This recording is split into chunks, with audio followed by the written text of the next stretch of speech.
Have you heard of the Belief Hole podcast? True tales of the inexplicable and the unknown. Just a shadow of a man standing at the edge of my bed. The next thing I know, there were two long metal rods coming at my head. Join the brothers of the Belief Hole as they explore the strange through deep research and sonic storytelling. Large triangle-shaped something. It was so freaky. It looked like it was coming closer, like out of the forest. I thought to myself, what on earth? I do remember that bright light. It looked at least 7-8 feet tall. This thing staring at me. I remember thinking to myself, what the hell is going on? This thing was blacker than black. Weird chanting. Halfway through, it had stood up on its hind legs and walked the rest of the way. Discover the Belief Hole podcast, available wherever you listen. She Wants Your Blood. I'm Jason Horton. I'm Rebecca Lieb. And this is Ghost Town.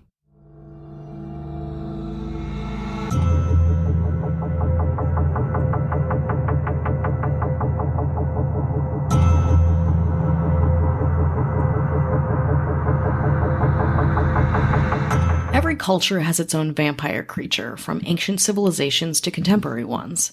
The Babylonians had the Lolitas, India has the Vitalas, Jews have the wolf leeches, and Americans have Dracula. Or, Vampire Diaries, depending on who you're talking to.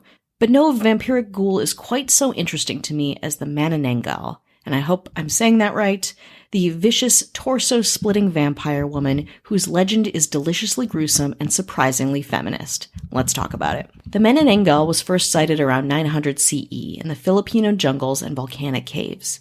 She appears as a disgusting, hideous woman in an aswang in Tagalong, or of the ghoul family in English. Like what you might think of as regular vampire behavior, the Manananggal lives at night and sleeps during the day. The sun is deadly to the Manananggal, and of course, it hates garlic. But unlike a regular vampire, the Manananggal has some pretty incredible powers. In full effect, it is capable of severing its upper torso from its legs, sprouting huge bat-like wings to fly into the night in search of victims. The name comes from the Tagalog word tanggal, which means to remove or to separate, in this case, one who separates itself. It is commonly accompanied by a tik-tik bird, assisting the ghoul and helping it confuse its victims. Its teeth have the ability to sprout into fangs, and its fingers can change into long, sharp claws. The Manananggal mostly preys on one specific type of person, sleeping pregnant women. They use their elongated tongue to suck out the hearts of fetuses, or the blood of the pregnant lady. When desperate, the Manananggal is also known to prey on men, and when it does, it appears as a beautiful woman. It will lure the men into a private place and eat them alive, feasting on their stomachs, hearts, and livers. I know what you're thinking. While all of this is happening, what happens to the Manananggal's lower half, like the leg part? Great question. The severed lower torso is left standing, vulnerable to the Manananggal hunters. Sprinkling salt or smearing crushed garlic or ash on top of the standing torso kills the Manananggal's bottom half. The upper torso may still live for a time, but only until sunrise. The upper half will eventually die as it isn't able to rejoin itself and hide back in volcanic caves to protect itself from the sun's deadly rays.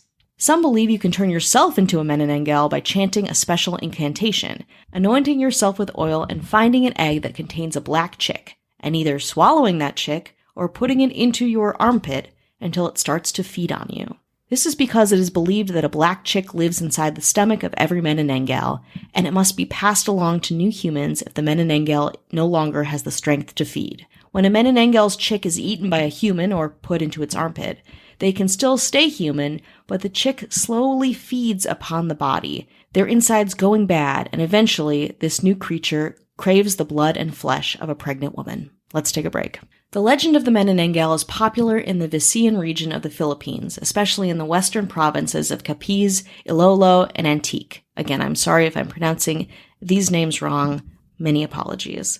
Along with garlic, the Manananggal also hates salt, bummer, and tries to avoid daggers, light, vinegar, spices, and the tail of a stingray, which can be fashioned as a whip.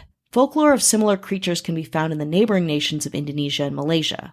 The province of Capiz is the subject or focus of many of the Manananggal stories, as most sightings are centered there, and some residents are said to still believe in their existence. If you're pregnant and want to keep the Manananggal away from your home, you might leave pots of uncooked rice, ash, or salt around the vicinity. Legend has it that if the Manananggal spots any of those items from the roof, they may get turned off and decide not to enter. Of course, the story of the Manananggal feels like it's rooted in the fear of women, and the Manananggal's devilish or vampiric bend might come from Spaniards who occupied the islands or other colonizers who wanted to Christianize indigenous folklore. According to an incredible article by Jeannie Lynn Lopez, colonizers supposedly changed the Manananggal to detach from its torso instead of its head to separate women from their reproductive organs and symbolically take away their sexual freedom. Quote, the real fear of the Europeans may be based on the fear of uncontrollable women. In contrast, the fear in regional Southeast Asia may be of something or someone who may represent a danger to their children, the article states. Surprisingly enough, the Manananggal is still used to explain miscarriages and stillbirths in the Philippines. Back in 1992, in the height of an election, Manila's Tondo district was preoccupied with strange rumors that a Manananggal was terrorizing the area, according to the Associated Press. The Chicago Tribune notes that a number of local women had miscarriages at the time and blamed the Manananggal. Quote, no pregnant woman goes out after dark in my village. Elvira Militant is quoted in 1992, as told to the Chicago Tribune and reported by Lopez. Truly, the power of folklore at work.